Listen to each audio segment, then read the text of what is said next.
the natural resources here are massively significant, both in mineral wealth, in agriculture. Adjacent to a market of somewhere between 20 to 50 million, depending on who you include, but I mean 50 million, this gives huge potential. Of course, the potential has to be turned into reality, and as I was pointing out today, that's based on certain criteria. It's based on the criteria of positive policies, of the will to enforce them, a good education system, developing the appropriate skills that links to the investments that you can bring in. And of course, to be able to generate the revenues that allows you to carry forward the infrastructure that's necessary to modernise the economy and information communication technologies and roads and electricity.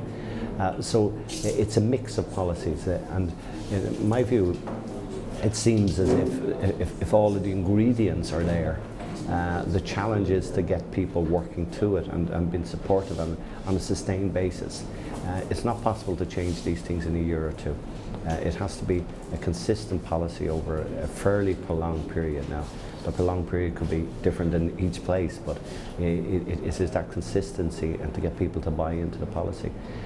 But in Ogun State, there is an incredible abundance of really wealthy resources, and I think if harnessed correctly, the potential for investment in industry and employment and wealth it seems to me to be huge. Right, what about the issue of competition? And many speakers alluded to that earlier, that competition should be healthy amongst the states, and Ogun State, for instance, is the border state with Lagos State, which is the economic capital of Nigeria.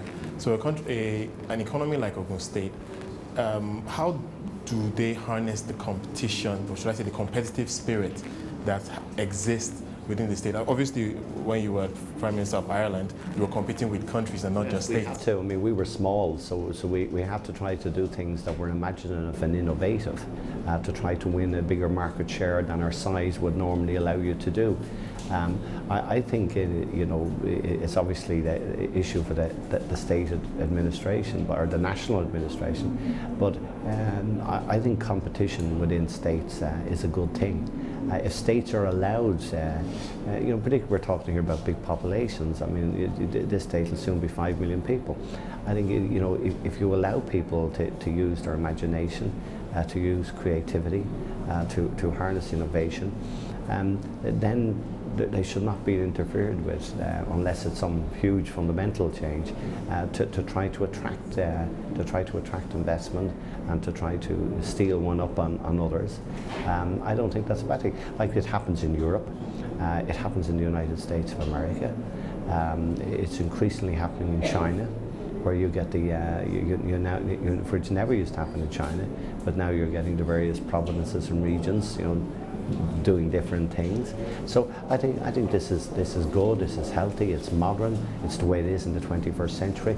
And otherwise, if everything is stereotyped, if everything is kind of done collectively, and you're fitting into a grand plan of a country of 160 million, it's impossible. And you won't get that kind of competitive competition, and it's hard to buy people in then to actually working hard to achieve things. So I think if you want to generate, as everybody does nowadays, the money to provide the services in health and in education, in infrastructure, you have to allow people to steal a march, and I think otherwise it's not going to work.